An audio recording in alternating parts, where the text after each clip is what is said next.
My name is Vince. I'm a Vietnamese first-generation college graduate from the University of California, Santa Barbara, and join me on One FLI Trio to hear about my journey to one day become a physician.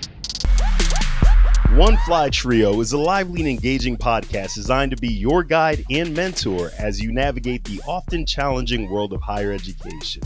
Your host, Linnell, a college admissions and financial aid guru, and Rashid, a dedicated advocate for the success of underrepresented communities, team up with a rotating guest host who has lived the first-generation limited income FLI experience. One FLI Trio will explore all aspects of the college journey, from college essays and financial aid and course selection to social life, internships, post-graduation plans, and more. We take a deep dive into the factors that contribute to success in college and beyond, demystifying areas that have historically been challenging for underrepresented communities. Each episode is packed with real stories, expert advice, and actionable tips, all delivered in a fun, easy-to-digest format. Join us on One FLI Trio as we break down barriers, challenge stereotypes, and empower students to achieve their dreams. Because when it comes to success, we're all in this together.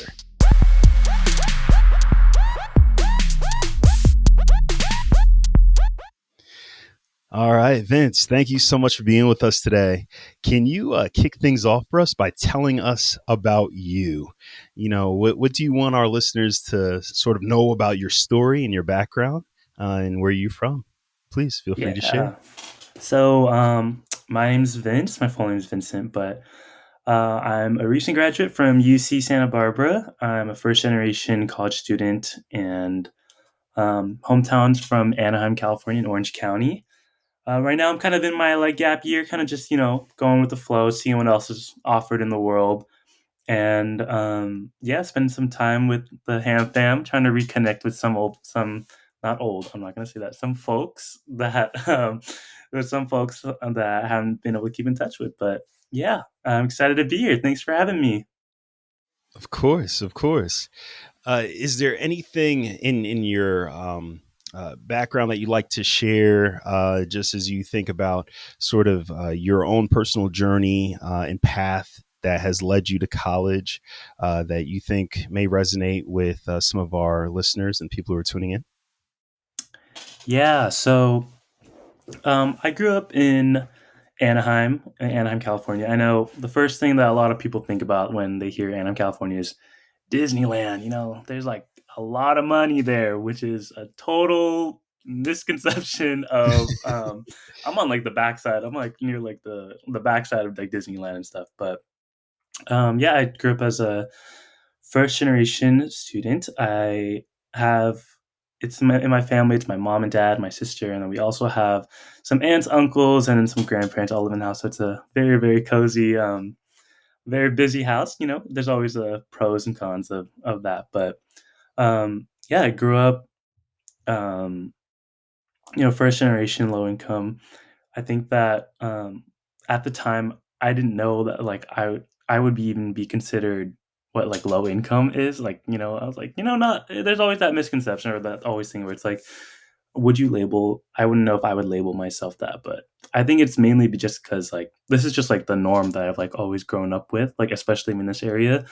I think that, especially in my like neighborhood and community, it's just, we all have similar upbringings and like similar, stories and backgrounds. So it wasn't anything that I felt was any different for me until, I'm in high school and I came across a little program called Hamilton Scholars that, kind of reminded me that, it's okay to say that you endured this and you were able to make it past that. And I think that's just like such an important thing that like, it's okay to admit sometimes when, life is a little tough. Life is a little tough. And, just because the whole community or like your, immediate community that you have here, that's like, everyone's facing similar things such as like food insecurity, housing crisis and stuff. Just because like your immediate community, everyone's like, experience doesn't mean like it's normal.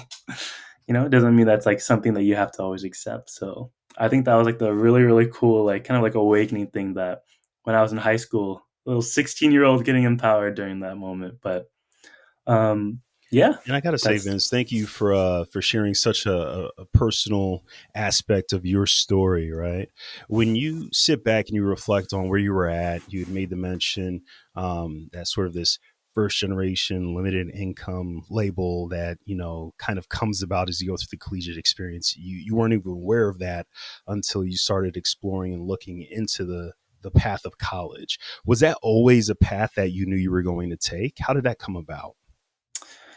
so. I think let's see. I think like the first like immediate thought about like college is just like how are you gonna pay for that? There's that's like I feel like in high school, like the first thing I learned about, like in terms of college, wasn't about what majors offered at the colleges I like, but rather how much is it going to cost me, like in like to finish 4 years, during that time.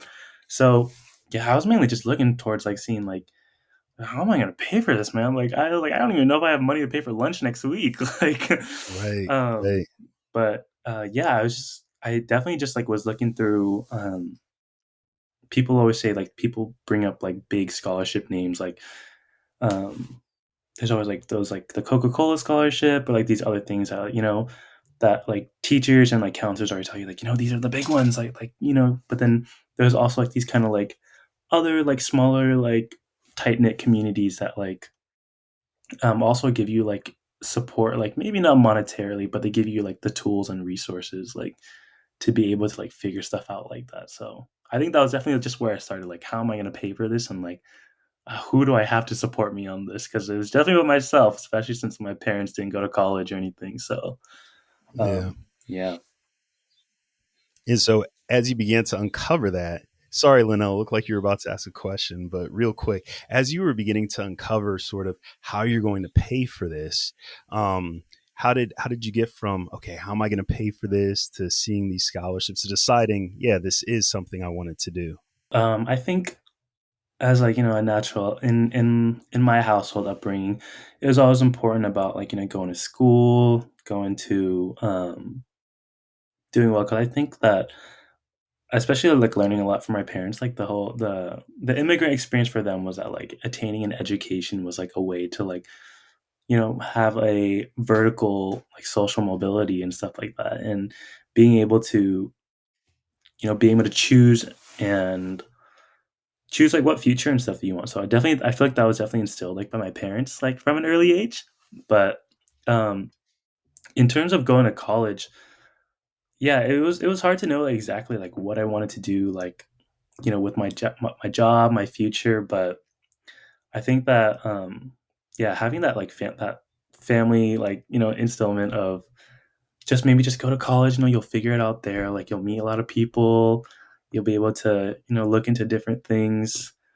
um that was just like the main stuff. So my goal, definitely my first goal was just I'll get in and then I'll just take it a step at a time and see what I can do from there. But yeah, also definitely just like there's always this like other part about like jobs and like higher ed and stuff that like obviously I'm gonna want to go to college so that I can be like feel financially stable in the future and like get a good job and stuff. I feel like a lot of people don't really want to talk about that, especially when like let's say like the medical field that I want to go into. There's always like when you ask like how much are doctors making, how much are nurses making. There's always a little dance around the question.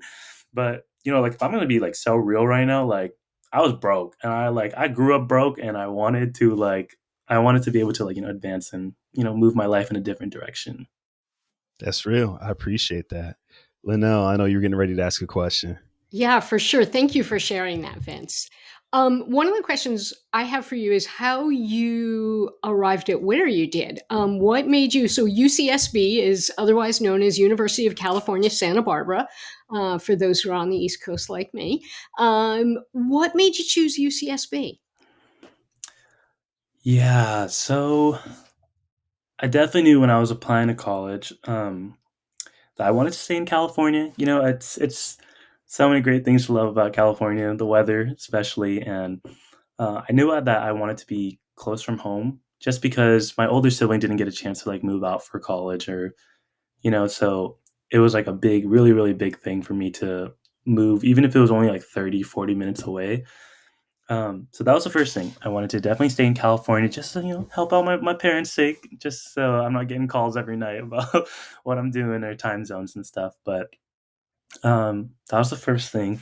I remember I really, really wanted to go to UCLA for undergrad because I didn't know much about like I said earlier, like I didn't know much about like the majors or like anything. I just knew like, damn, everyone talks about UCLA. Like that's the school. Like that's it right there.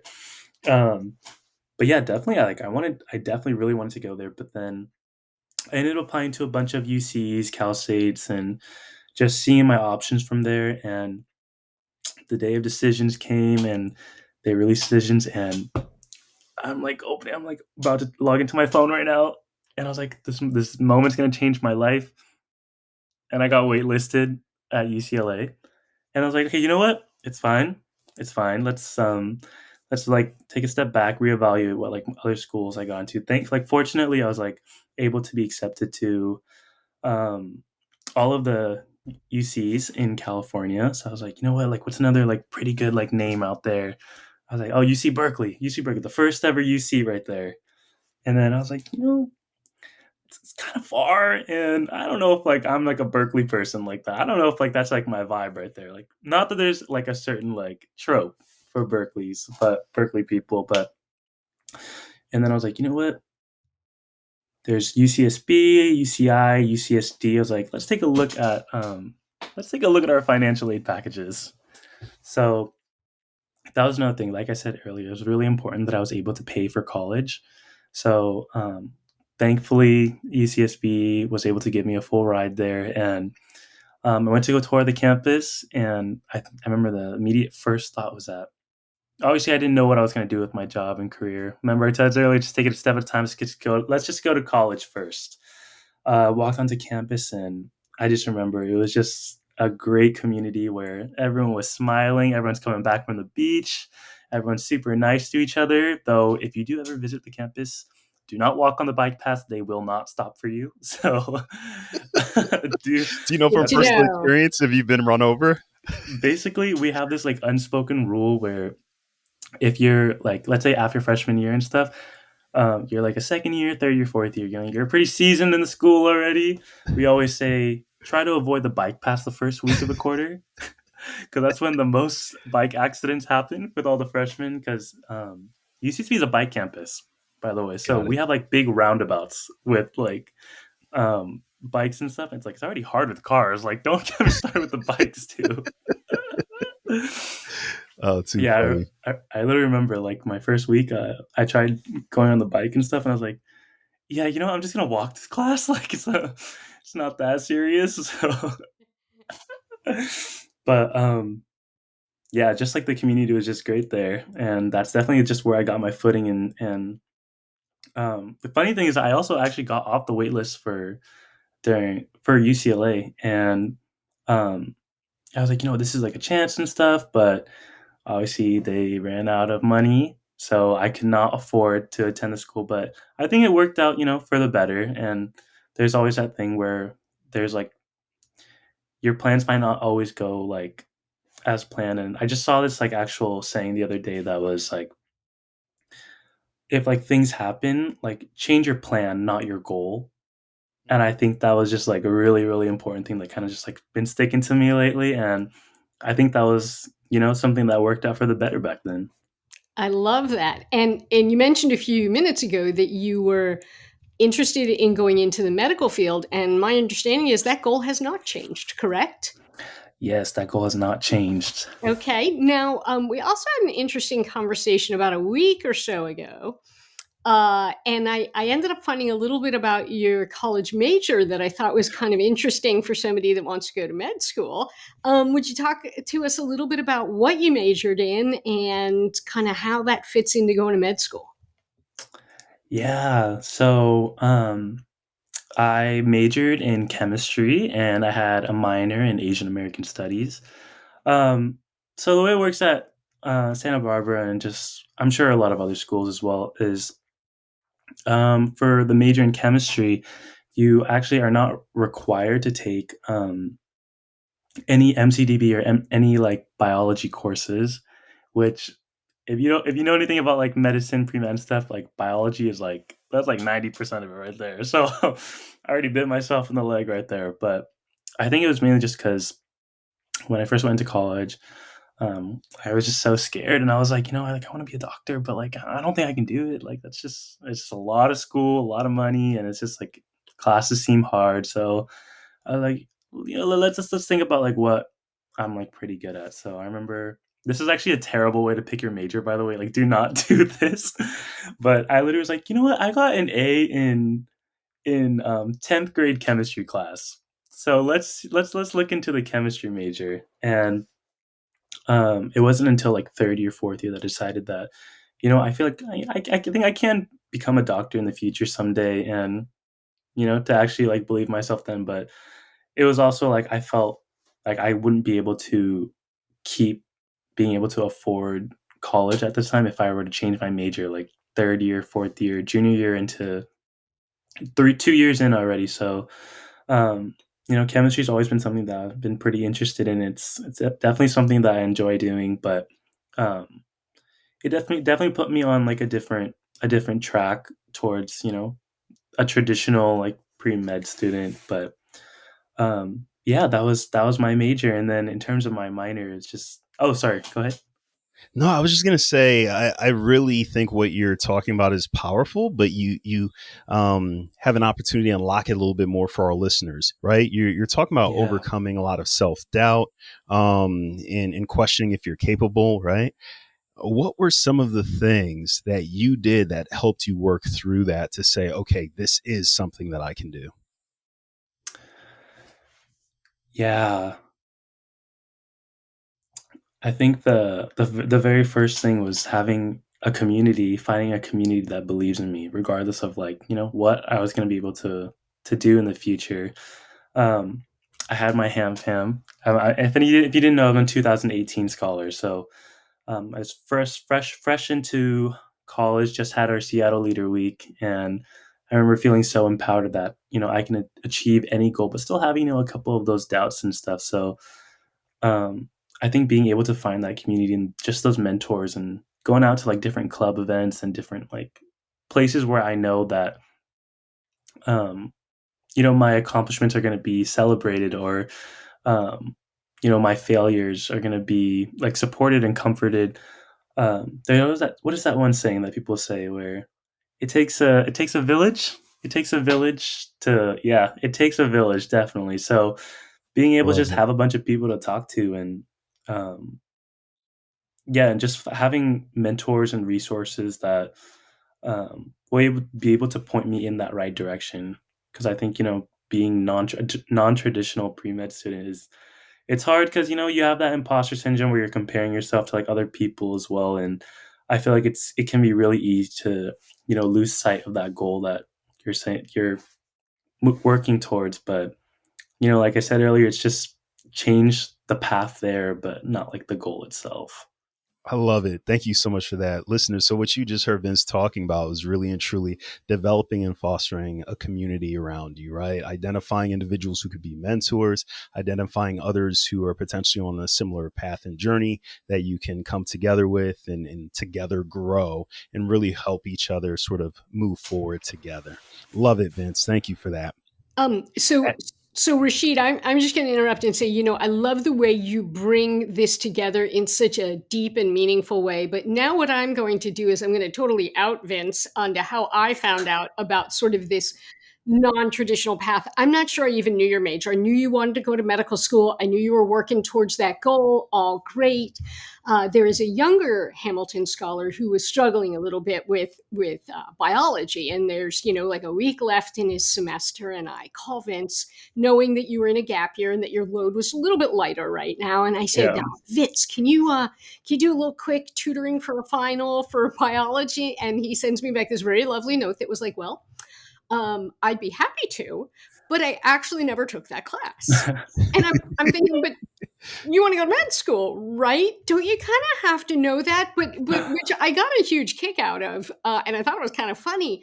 But actually, what it spoke to is this whole idea of change the path, not the goal. And you didn't have the means by which to spend another year or so in school to do that undergraduate coursework. So will you take a minute and tell us, the MCAT is the medical school entrance exam test, and there is in fact biology on that test. And so as you were studying for the MCAT and you don't have that foundation in the biology, how did you make that a reality? How did you close that gap?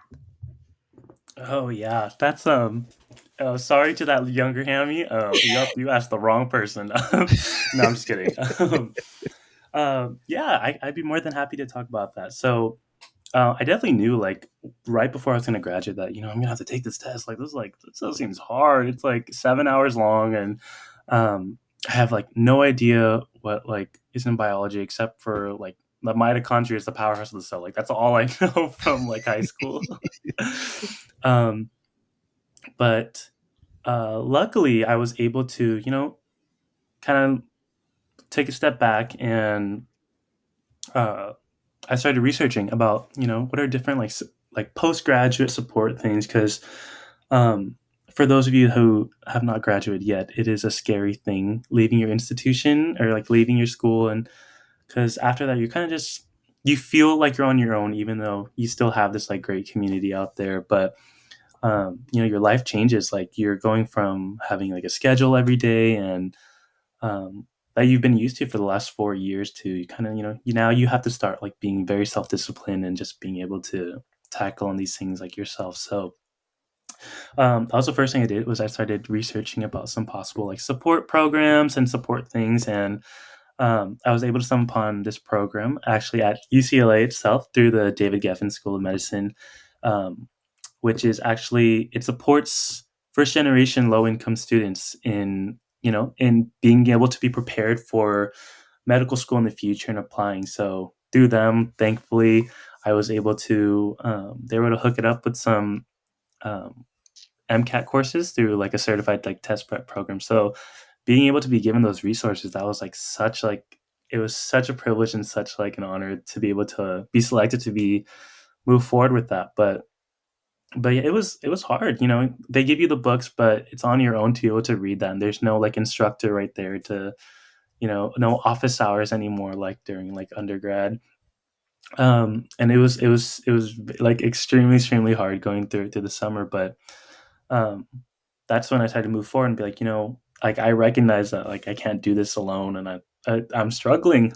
So I decided to look out to other resources in my community, and I actually enrolled in um a like intro to biology class in at like a local community college because that was like what I could afford at the time. Being able to even one class was kind of Mhm. expensive at even at like a community college. So um, yeah, definitely moving forward. That's like what that's like kind of like the pathway that I chose for that, and also bugging some of my other pre med cohort members and about some questions. But yeah, that was my kind of like my non traditional approach towards like trying to tackle that. So the one thing that I love about that is that you know, one will always encounter obstacles throughout their educational journey. It might be a teacher whose first language is not English, and they're really tough to understand. It might be a teacher. I had a teacher, my intro to economics class, who lectured at the blackboard. And so he was super hard to hear. And the one thing that I tell a lot of students is use your resources.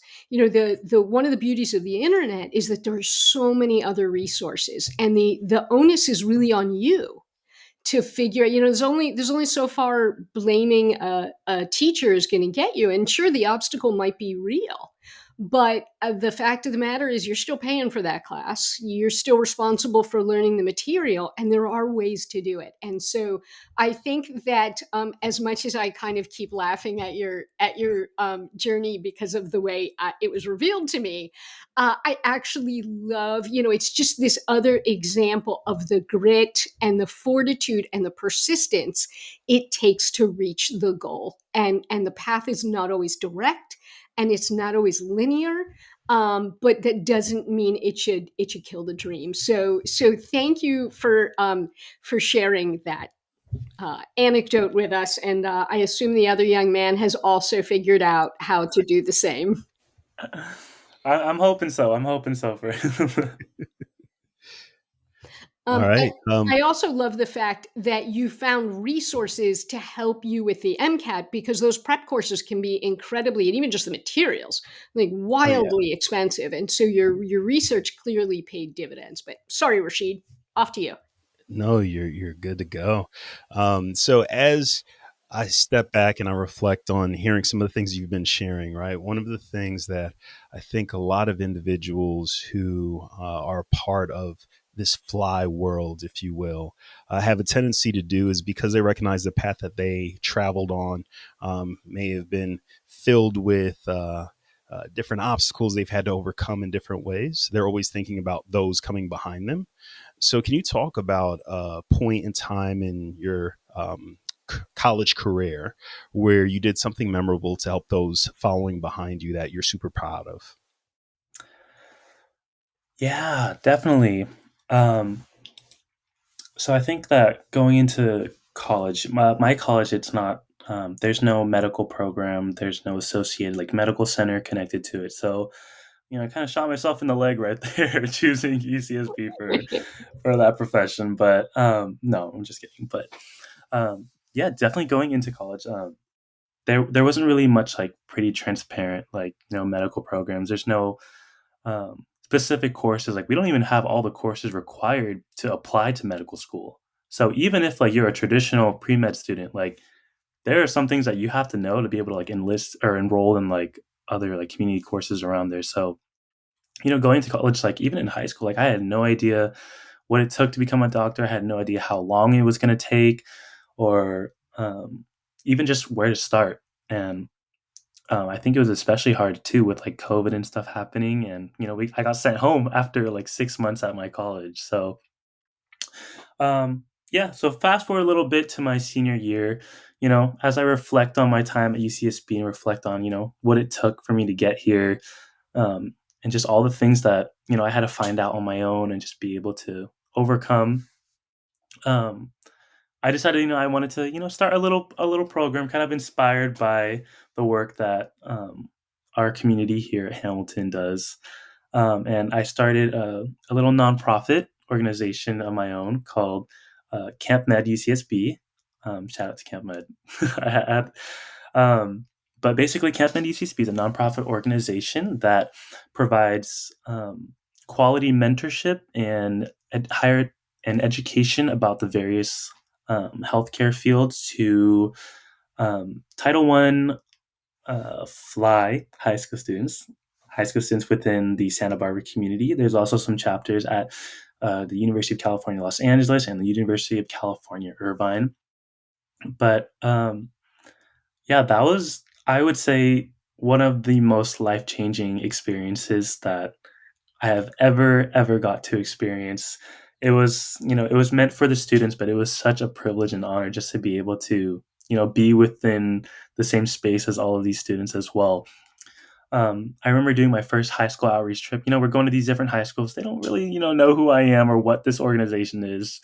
But shout out to the teachers who believed in our message and brought or gave me a platform to be able to speak in front of their students in there, and just I was just in awe and in shock of, I look at all of these students that are so passionate about these careers and their goals and the things that they have had to endure within the community. And I just saw like direct reflections of myself right there. And it was such a full circle, beautiful thing that while I'm closing out my chapter at UCSB, I'm closing out this small, like, little part of my life. I'm helping to open this new chapter for all of these students. And yeah, so CapMed's been around for about a year now, and I actually just got like an Instagram message that they posted who their new camp counselors are, which are like undergrad students that we train and stuff. And there's actually a high school student who came to the camp that I hosted, and now she's a counselor, and it just made me so emotional, and it was beautiful. And um, like people you don't really understand about how, or it's hard to kind of see what you're working towards. Like, in the very beginning, it's all paperwork, it's all like planning and all this stuff. But I think that like the most rewarding thing out of all it wasn't like, an award, it wasn't a monetary like prize or something, but being able to see like the impact you're making on like people's lives is just like right there firsthand. And it was so life changing. It was amazing. I love that so much. Thank you for sharing that. Listeners, I hope you're as blown away as I am from what was just shared, right? So you've gotten a sense of Vince's tenacity, ability to form and forge community in different ways.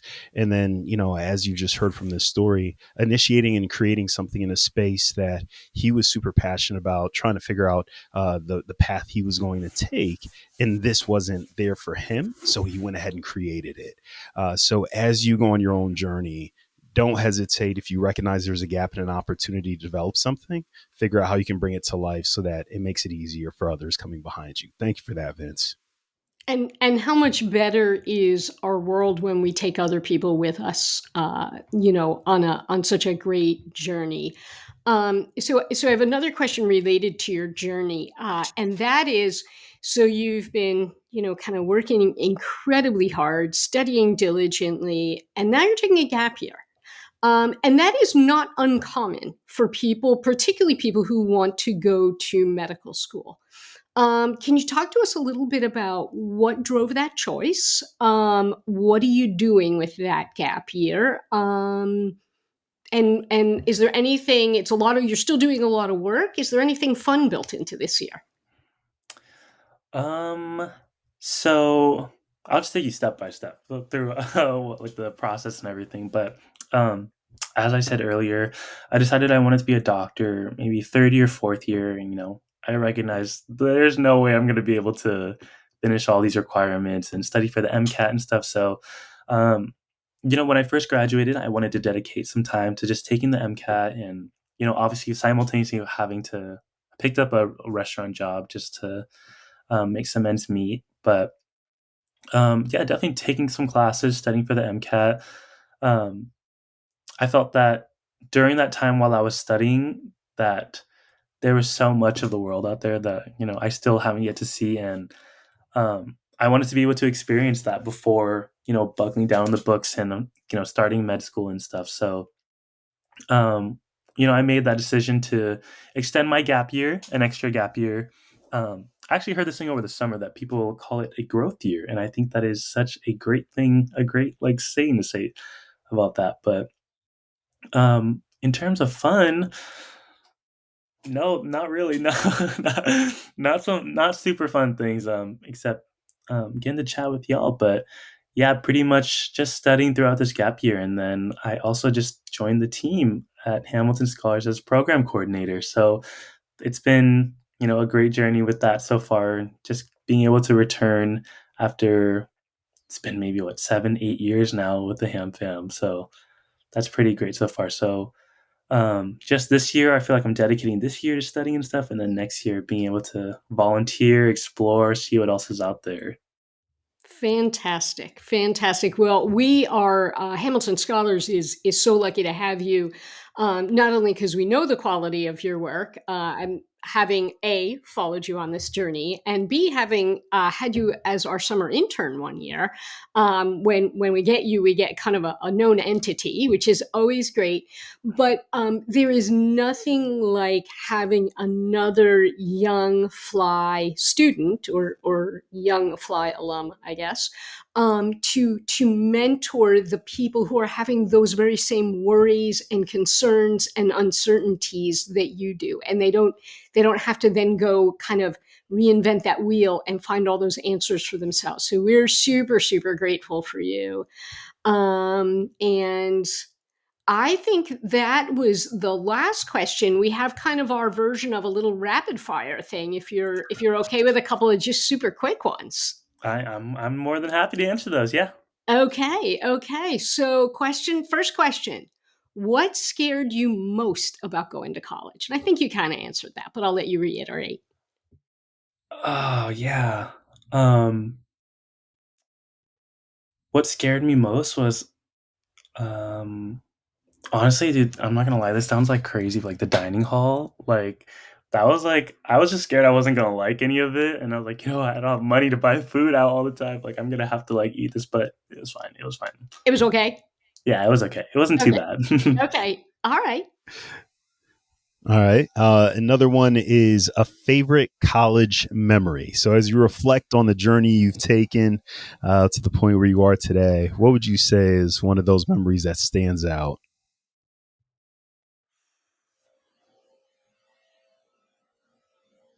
I think I think my favorite college memory was, getting to move in with all of my housemates. If you didn't know, UCSB, it's like a huge college. It's like a pretty like quaint little college town. So it wasn't like out of the ordinary for people to live in like doubles where it's like two people per room. So I live with five other guys in my house, and Wow. yeah, I live with five other guys in my house, and um, I said earlier, I grew up with just an older sister. So it was like so nice having, either like an older brother or like a younger brother like in the house. So getting to meet them, and then, they were with me through like hard times and through, the best moments. So being able to find like those like friends that I know that when I come home to, even though I might get a little annoyed if they don't do the dishes or something, but being able to have those like homies to like come home to, it was so great. Yeah, those are my best friends. I love Um, that. I love that. Do you have any recommendations for our listeners of maybe a book, a podcast, a movie, something that has been impactful for you that you think our listeners should know about? A book, movie. That's a good one. I had I do know that okay, it's not like a specific, like, movie or anything, but, they've been releasing, like, a lot of, like, Vietnamese language films in major theaters, which is, like growing up, like, you don't see that, and I live very close to, like, Vietnam Town, like, it's, like, down the street, and there's, like in my very wise 23 years of age. In my wise 23 years of age, I don't think I've ever seen like, a Vietnamese like language feature film being featured in American theaters. So, not a specific thing like that, but definitely just hit the box offices when you can and just enjoy like the beauty and stuff of those films, even if, you know, as long as there's always that one quote from, I think it was an Oscar winner, um, life gets a little bit better once you overcome that obstacle of subtitles. So, yeah, definitely go check out those films when you get the chance. Well, and I love that you use the arts to kind of keep your culture, involved in your daily life. yeah. Last one here. As you reflect, again, thinking about where you're at today, if you could go into a time machine and go back and have a conversation with yourself as you were preparing for the college journey, what's a piece of advice that you'd give yourself? Man, if I could go back and talk to my younger self, I would definitely tell him just this one phrase of one step back and three steps forward. And being able to trust that process that, even though you will have a couple setbacks, just remember your overall goal in the long run. And to maybe remember to sleep a little bit more. Yeah. I Yeah. like the way he laughs as he says that. And Vince, the one thing that I think was so important in what you just said was that you will have setbacks. We all do. And so the first time that it happens, it never feels good. It's never like super pleasant, but it is part of life. And so spend a small amount of time, kind of lamenting the setback, but more time figuring out how you're going to keep going. Yeah, no, definitely. I feel like that's like the biggest part is just overcoming that initial dark aura circle of like, that setback. But Of what about if the cafeteria food is bad? Yeah. There's also this other saying that's like in terms like exactly what you're saying, like lamenting, accepting that like, grief and stuff is it's like a shadow, you know? Even though the shadow is dark and stuff, it must mean there must be light nearby. And I think that's Mm-hmm. such like an important I thing love like to that. remember. Excellent. Love Excellent. that. Vince, you've been super, super consistent in terms of this concept of keeping your eye on the goal and recognizing that sometimes the path that you're going to be traveling on may change, right? Yeah. And so I just love how many different ways you've presented and spoken about that during the course of our interview today. Thank you for just your openness, the attention to being able to address and answer all the different questions that we've had in a way that's extremely intimate to your own personal journey and experience, and being so willing to share that so broadly. Really and truly thank you for that. So grateful for you, Vince. Thank you so much. Yeah. Thank you.